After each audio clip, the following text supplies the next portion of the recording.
अस्सलाम वालेकुम। मैं हूं होम्योपैथिक डॉक्टर मियां जवेद। आजकल के मशीनी दौर में आराम तलबी और गैर मियारी ग़िज़ा का इस्तेमाल और दीगर वजूहात की बना पर हिस्टेरिया का मरीज़ आम है। इसीलिए आज का हमारा टॉपिक हिस्टेरिया और मिर्गी के मरीज़ों के ऊपर है।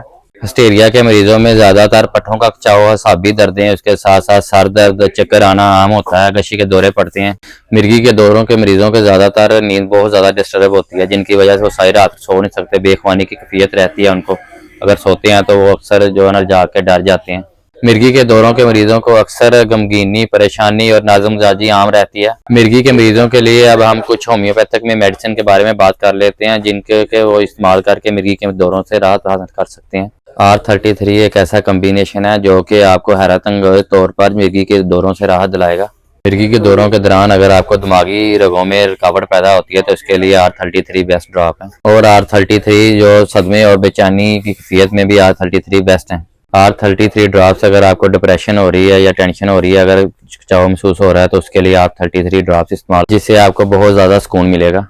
R33 ड्रॉप्स के आपने 15-15 कतरे 2 घुट पानी में डाल के सुबह दोपहर शाम लेने हैं। मिर्गी के मरीजों को अक्सर देखा जाता है कि रात के टाइम नींद नहीं आती, जिसके लिए आप R33 ड्रॉप्स इस्तेमाल करें। इससे आपको राहत से नींद आएगी, बेसुकूनी की जो कैफियत रहती है वो बिल्कुल ठीक हो जाएगी। R33 ड्रॉप्स का इस्तेमाल मुसलसल आपको जो है ना मिर्गी के दौरों से राहत दिलाएगा। अगर आपके नज़दीक किसी को मिर्गी का मसला है तो आप उसको ये ड्रॉप्स रेकमेंड करें, बिल्कुल ठीक हो जाएगा। हिस्टेरिया या मिर्गी के दौरों की वजह से अगर आपको दिमागी कैफियत रहती है, उसकी वजह से आपका मैदा डिस्टर्ब रहता है, मतली कैफ वगैरह आती रहती है, तो उसके लिए आप 33 ड्रॉप इस्तेमाल करें, जिससे आपके वो दिमागी कैफियत बेहतर हो जाएगी। मिर्गी के दौरों के लिए मैं आपको एक होम्योपैथिक मेडिसिन बताता हूं जो कि आपको मिर्गी के दौरों से राहत दिलाएगी। उसका नाम बिफुराना 30 है। हिस्टेरिया के मरीजों में दिमागी कमजोरी और बहुत ज्यादा गुस्सा आ जाना, या वो किसी को मारने की कोशिश करते हैं, इसकी वजह से वो किसी को मारने की कोशिश करते हैं, या उनका हाफजा बहुत ज्यादा कमजोर है। मरीज में अगर बेचैनी और तनाव की कैफियत रहती है तो उसके लिए आप बिफुराना 30 इस्तेमाल कर रहे हैं। बिफुराना 30 के आपने 10-10 या 15-15 कतरे 2 घुट पानी में डाल के सुबह दोपहर शाम पीने हैं। हिस्टेरिया के कुछ ऐसे पेशेंट होते हैं जिनका निज़ाम होता ज़्यादा मुतासर होता है, उनके लिए ये बिफुराना 30 आप इस्तेमाल करें, उनसे वो बेहतरी हो जाएगी। बिफुराना 30 हिस्टेरिया के मरीजों में दिमागी कैफियत में बेहतरी लेके आएगी।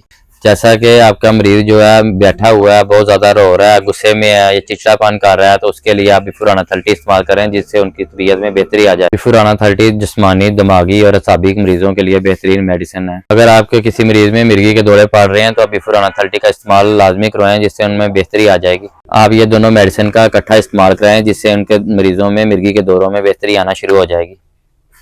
अगर आपके हिस्टेरिया या मिर्गी के मरीजों में कुछ ऐसा मसला आ रहा है तो आप कमेंट करके मुझसे पूछ सकते हैं, जिनके आप मैंने वीडियो में अगर आपको नहीं बता सका तो आप कमेंट में आपको लाजमी बताऊंगा। उम्मीद करता हूं कि आपको आज की वीडियो पसंद आई होंगी। वीडियो अगर पसंद आई होंगी तो मुझे लाइक शेयर कमेंट जरूर करिएगा, मेरे चैनल को भी सब्सक्राइब करिएगा। मिलते हैं नेक्स्ट वीडियो में, तब तक मुझे इजाजत दीजिएगा। अल्लाह हाफिज़।